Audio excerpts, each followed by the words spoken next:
avez compris ce qui est dit? Amen. Amen. Amen. De peur qu'il meure, c'est ce qui est dit. De peur qu'il meure. Et que l'Éternel décide contre toute l'assemblée. Donc le jour que le sacrificateur principal, dimanche Jésus-Christ, avait déchiré ses vêtements, cela symbolisait que le sacerdoce Aaron était aboli à Christ. Amen. Amen. Il venait de mettre fin au sacerdoce d'Aaron. Parce qu'il était lui-même souverain sacrificateur. Il venait de manière prophétique abolir le sacerdoce d'Aaron. Amen. Amen. Alléluia. Amen. Les rites, les sacrifices, les vêtements sacrés sont plus nécessaires. Quand l'ancienne alliance a été abolie, la nouvelle ne nous donne pas les symboles de vie. Alléluia. Alléluia. Amen. Je vais dire physiquement. Mais une vie réelle en Jésus-Christ. Amen. Amen. Une vie spirituelle réelle en Jésus-Christ. L'Esprit est maintenant avec nous et en nous pour que les vérités divines deviennent une réalité totale dans nos vies. Amen, amen. Amen. Alléluia. Amen. Le sacerdoce des croyants. On va voir le sacerdoce des croyants. Dans Exode 40, verset 12 à 15. Exode chapitre 40, verset 12 à 15. Le sacerdoce des croyants.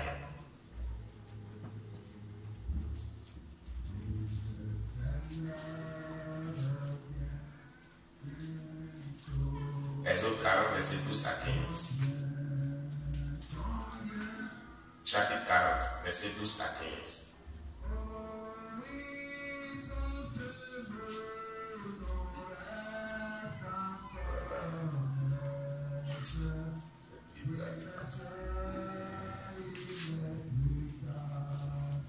Amen. Exode 40, verset 12 à 15. On y va.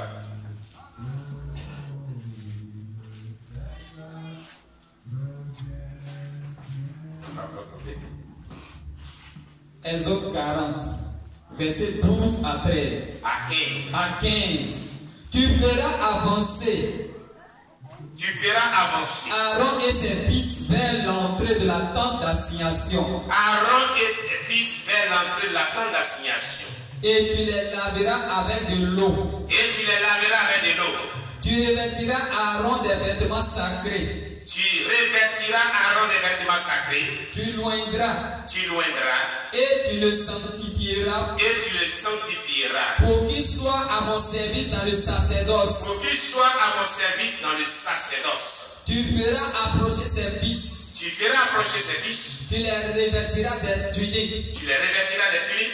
Et tu les oindras comme tu auras oint leur père. Et tu les oindras comme tu auras oint leur père. Pour qu'ils soient à mon service. Pour qu'ils soient à mon service dans le dans sacerdoce. le sacerdoce. Cette onction leur assurera à perpétuité. Cette onction leur assurera à perpétuité Le sacerdoce parmi leurs descendants. le sacerdoce parmi leurs descendants. Amen. Amen. Gloire à Jésus. Le sacerdoce des croyants. Avancer. C'est Jésus-Christ qui avance pour nous. Amen. Amen. Laver avec eau. Tu le laveras. C'est le baptême d'eau pour nous aujourd'hui. C'est prophétique. Alléluia. Amen. Les vêtements sacrés, c'est le fait de revêtir Christ. Alléluia.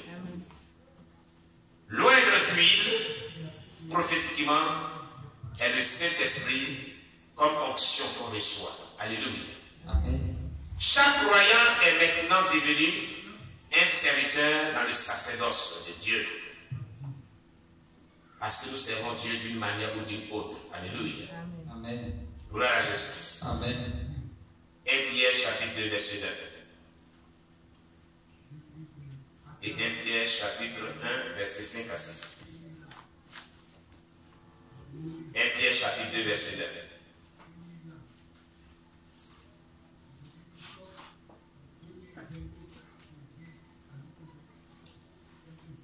Pierre chapitre 2, le verset 9.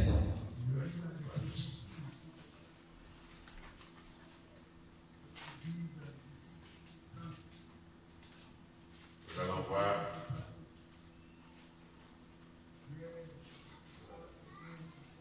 C'est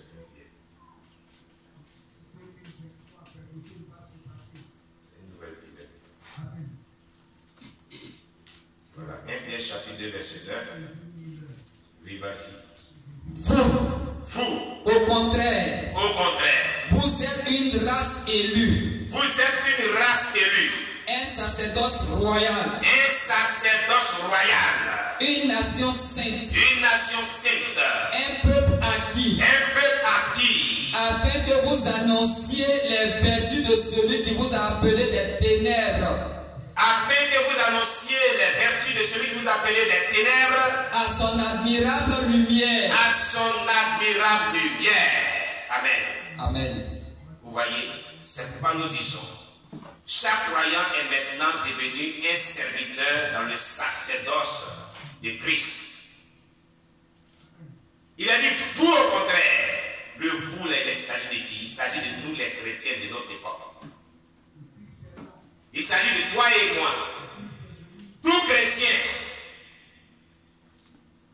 Vous êtes une race élue. Dieu dit que tu es une race élue. Tu n'es pas n'importe qui. Ce n'est pas n'importe qui rentre dans cette identité de race élue. Ce sont des chrétiens véritablement nés de nouveau, craignant Dieu, dont la vie vraiment est conforme à la parole de Dieu, qui font partie de la race élue de Christ. Ce ne sont pas les présenteurs. Ce ne sont pas ceux-là qui jouent avec le péché, non. Mais des personnes qui vivent la sanctification dedans dehors, qui ont une vie qui est en conformité à la parole de Dieu, qui ont une vie qui marche par le Saint-Esprit, qui ont une vie qui vit par le Saint-Esprit, qui ont une vie qui communique avec le Saint-Esprit, qui ont une vie de prière, un réveil spirituel véritable dans la vie. Alléluia. Amen.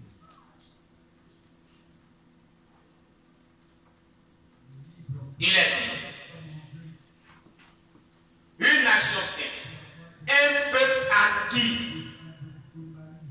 Mais vous, au contraire, vous êtes une race élue, un sacerdoce royal. Pas n'importe quel sacerdoce, mais un sacerdoce royal. Le sacerdoce du roi des rois, du Seigneur des seigneurs, qui est Jésus-Christ de Nazareth. Donc, vous n'êtes pas n'importe qui. Amen. Amen. Il a dit, une nation sainte. C'est pourquoi il ne doit pas avoir la vie du péché dans ta vie. C'est pourquoi tu dois haïr le péché. C'est pourquoi tu ne dois pas aimer le péché. Tu dois être ami avec Dieu. Dieu aime le péché, mais il aime le pécheur. Toi aussi, tu dois haïr le péché, tu dois aimer le pécheur. Tu comprends? Alléluia. Amen. Tu ne dois pas aimer tout ce qui est mauvais. Alléluia. Amen. Un peuple acquis à la cause de Christ. Pour un but maintenant. Pour un but. Afin que vous annonciez les vertus de celui qui vous a appelé des ténèbres à son admirable lumière. Qui est le fait de pouvoir prêcher l'évangile, évangéliser, prêcher la sainte doctrine, gagner les âmes à Christ. Dieu nous est acquis. Dieu a fait de nous un sacerdoce royal pour qu'on annonce l'évangile de Jésus-Christ. Ça veut dire que chaque personne est appelée à prêcher l'évangile, à gagner les âmes à Christ, à encadrer les âmes à Christ, à faire des disciples des nations. Est-ce que tu es engagé dans cette logique aussi? Hier était jour d'évangélisation. Qui allait évangéliser? Qui? Levez les bras bien. Ce petit nombre là seulement. Et vous? On avait annoncé que hier était l'évangélisation. Tu n'es pas allé évangéliser malgré cela. Donc tu ne fais pas partie du peuple de Dieu. Voilà ce que la Bible dit. Tu ne fais pas partie de cette nation sainte, de ce sacerdoce royal. Tu ne fais pas partie du peuple élu de Dieu. Parce que si tu fais partie du peuple élu de Dieu, tu es une nation sainte, tu es un sacerdoce royal pour annoncer les vertus de celui qui t'a enlevé des ténèbres à la lumière de Jésus-Christ. Il t'a enlevé des ténèbres à la lumière pour que tu annonces ses vertus, tu proclames sa parole, tu prêches sa parole, tu gagnes les âmes à lui. Alléluia. Pourquoi Jésus t'a enlevé des ténèbres à la lumière et tu ne vas pas annoncer l'évangile?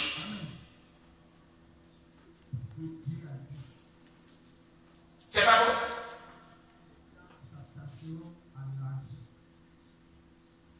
Alléluia. Amen. Si tu crois que tu es l'enfant de Dieu, comprends qu'à partir d'aujourd'hui, Dieu a fait de toi son fils, sa fille, pour que tu annonces l'évangile. C'est ce que déclare ce texte biblique. C'est ce que déclare ce texte biblique. Cela veut dire qu'aucun enfant de Dieu ne doit pas rester sans annoncer l'évangile. Donc si toi tu n'annonces pas l'évangile, revois ta position. Est-ce que tu es un enfant de Dieu? Est-ce que tu fais partie du peuple élu de Dieu? C'est ce texte qui le dit, hein. Relis ça pour eux tous. Relis, on ne l'a pas compris. Relis bien. Alors, vous, au contraire. Alors doucement. Vous là, c'est qui? On parle de qui? On parle des païens. Le vous, on parle des païens. Non. Non, dites-moi, on parle de qui? Des chrétiens. Non, tu ne mets pas dedans aussi. Parce que tu n'annonces pas l'évangile. Ah oui. On parle de qui? Des chrétiens. Des chrétiens. Des chrétiens. Nous sommes ici. Mais des chrétiens qui annoncent l'évangile, mais des chrétiens qui n'annoncent pas l'évangile. Et hier, cette histoire d'hier, hier tu as annoncé l'évangile. Dans la semaine tu as annoncé l'évangile. Ah! Donc tu n'es pas dedans. Ah oui, si tu étais dedans, tu serais en train d'annoncer l'évangile chaque jour. C'est ce que cela veut dire. La vie chrétienne, elle est pratique. On la pratique. On n'est pas chrétien de nom. Le chrétien véritable doit annoncer l'évangile. C'est ce qu'il est dit ici. Si tu dis que tu es chrétien et que tu n'annonces pas l'évangile, tu n'es pas chrétien. C'est ce que ce texte est en train de nous faire comprendre. Jésus est en train de nous faire comprendre que si on dit qu'on est chrétien, on doit être en train d'annoncer l'évangile pour gagner les âmes à Jésus-Christ. La preuve, l'une des preuves qui atteste que tu es chrétien, qui fait partie de la race élue, c'est que tu annonces l'évangile. Jésus dit, on reconnaît tout arbre par le fruit qu'il produit. N'est-ce pas? Donc dans ce texte-là, on reconnaît les véritables chrétiens que lorsqu'ils annoncent l'évangile. Lorsqu'ils sont sur les champs de mission, en train de travailler pour Christ. Voilà. Maintenant, on va maintenant voir les plans. Continuez, Oli. Au contraire. Au contraire. Vous êtes une race élue. Vous êtes une race élue. Qu'est-ce qu'on appelle être élu? On t'a choisi. Jésus t'a choisi. C'est pas n'importe qui t'a choisi. Parce qu'il compte sur toi. Tu l'as reçu. Ils ne sont pas venus faire aller choisir les gens. Hein? Ils sont choisis sans voter. Quand ils viennent de voter, puis ils te déçoivent. C'est pas ça? Hein? Alléluia. Amen. Amen. Ils te déçoivent. C'est comme ça que Jésus t'a choisi. Tu es élu par Jésus qui t'a choisi. Il t'a élu. Mais toi, tu l'as déçu. Il t'a élu pour un objectif, pour un but, pour annoncer ses vertus. Mais ce pourquoi il t'a élu, t'a choisi là, tu ne le fais pas. Est-ce que tu le fais? Il dit, ce pourquoi Christ t'a élu là, il t'a choisi là, tu le fais. Dans ce texte là, tu le fais. Maranatha! Acclamez le Seigneur Jésus.